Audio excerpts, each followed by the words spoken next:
got to add it to the dock. He's a terrible politician, but by crikey, he's got some fight in him. It's a pity for all of us that he didn't stop in the High Court. You'd have won over the banks, and then you could retire. Maybe, Liz, maybe. We could go for a walk. It's warm enough. Walk? I could run. Now, you got to really add it to the dock. 5-1, Gar. It's an appalling result. Appalling. Well, Latham sided with us, at least. Oh, yes. He'll be enjoying our discomfort, never fear. 5-1.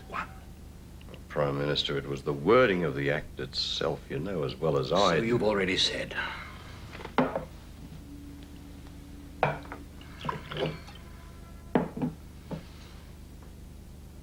We'll take it to the Privy Council. Well, we look very silly, Prime Minister. The judgment was overwhelmingly against us. In any case, we'd be bound to lose again. Whoever drafted the main provisions was a legal nincompoop. Well, what do we do now? Well, it's an ill wind. We'll win yet. All right, Dal. Brownie, Dal can play the records. You just tell him what you want. Now, come on, boss. The young kids don't want us around here now. No. You just put them out in the right order, Rony, and then you don't have to worry. Isn't that right, Maz?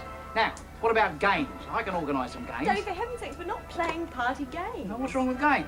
Bert, they're grown up. Oh, rubbish, you're never too old for games. It's even more fun when you're grown up. Don't you worry about it, Rony. I'll organise it. You'll see. You'll have a wonderful time. Dal, can't you organise a political crisis until midnight? I'd be grateful. Yes, but it might have to be a declaration of war or something. Come on. At last count, inflation was running at 24%. I can count. And partly because you lifted things like petrol rationing. Bullshit. There's been a surge in Australian wool prices brought on by the Korean War. Australian sheep keeping both sides warm, hmm? You don't, I divine, blame me or Mr. Fadden for the actual Korean War. No. Only for the other bit. How long, in your view, if we put on certain constraints, would the present massive inflation persist? For quite a while.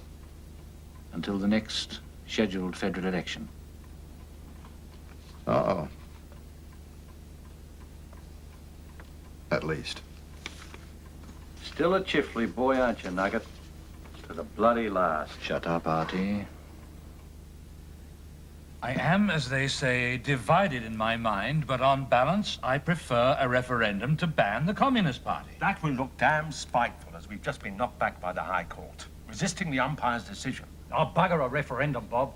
I say we go on a double dissolution. We'd win on that. Like a bullet against. 24% inflation, Artie. Thank you, Enid.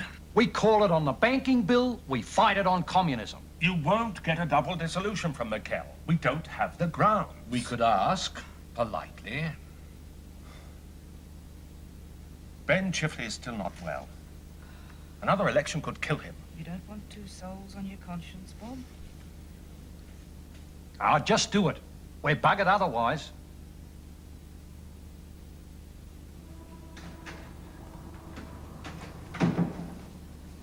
High Court's progressive decision.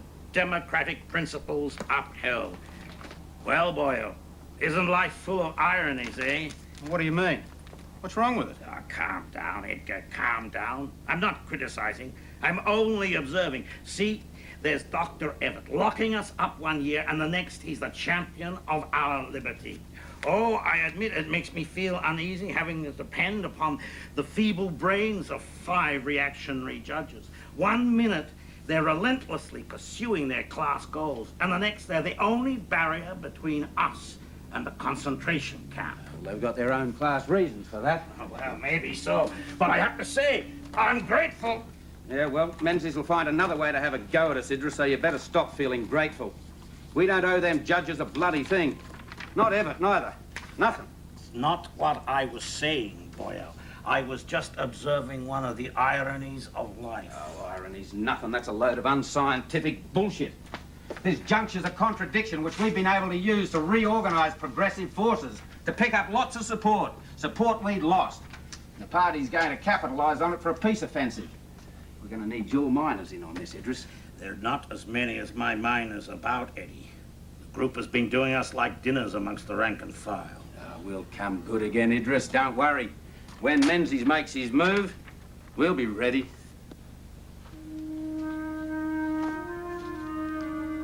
Enid Lyons still blames me for the death of Joe. It's ridiculous. It was his erstwhile comrades in the Labour Party, never forgiving him for coming across to our side. Never letting him forget, day in, day out. The great haters, the Catholics. No forgiveness. You are so naive sometimes, Bob. Well, for heaven's sake, what have they got to forgive us for? They're the losers in this country, not us. I wonder. Sometimes I wonder you don't have some Irish in you, too. You're so moody. It's the Celtic temperament. The Scots variety, however. Well, at least I'm an optimist. I buck up pretty quickly. Oh, I'm sorry, Pat. Enid's remark cut me to the quick. We're not doing very well at the moment. I can hear the knives being sharpened. We've a long way to go before we're secure here in the lodge, you know. A very long way. I can't relax for a moment.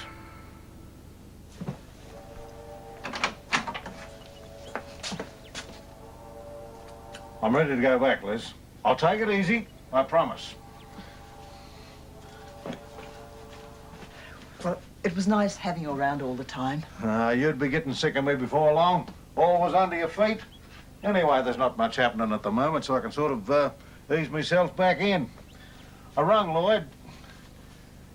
He's going to drive me.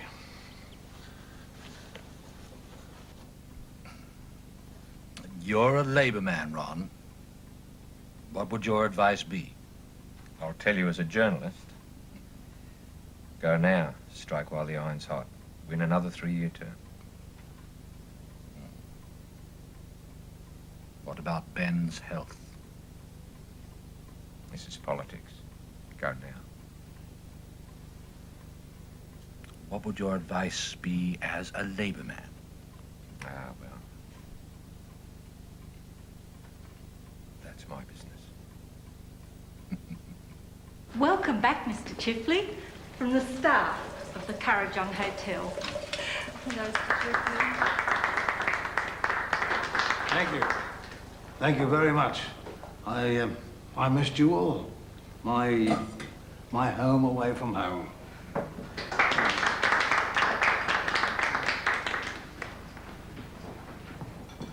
You're going to have to take great care of yourself. You can't go on like you have been. Oh, yes, I can, the tortoise replied. Indeed, I can. Ben, Ned Daly's just arrived. Oh, here's trouble.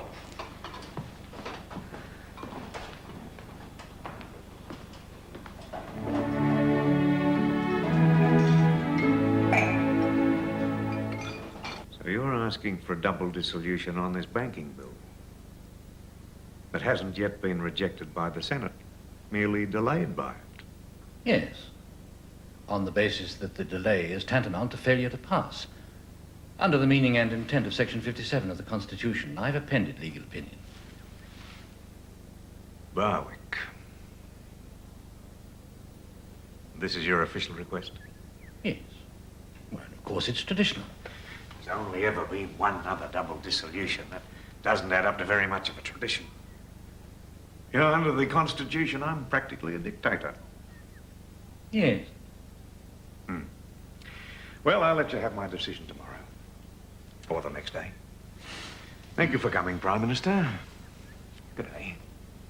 Bill.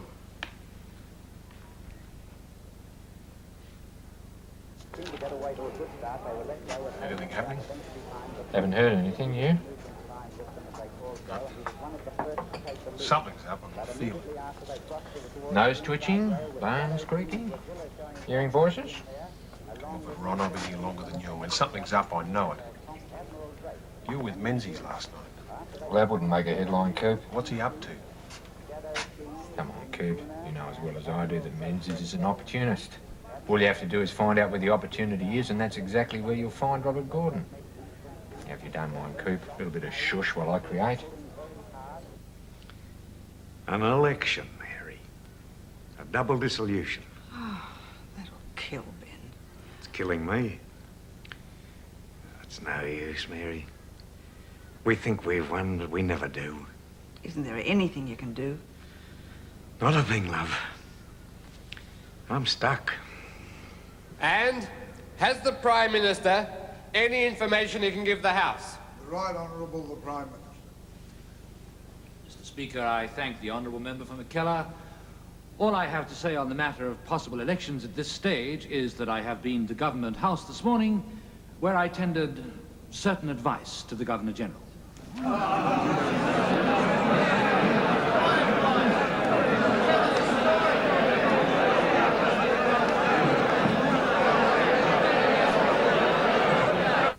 The Governor-General can't give Menzies a double dissolution on the banking bill. The Senate has to reject the bill twice. And we've only knocked it back once. While it's in the Select Committee, it's in no man's land. Don't worry. McKell's a Labor man. Oh, that's got nothing to do with it. He's constrained by the Constitution. Are there any grounds that he might give it to Menzies? Well, I suppose he could accept Menzies' advice, absolutely, but we could challenge that in the High Court and we'd win. The Senate has to vote twice against that bill. I wouldn't worry. Well, we're stuffed if he agrees. 24% inflation notwithstanding. We're in no position to fight an election yet. My dear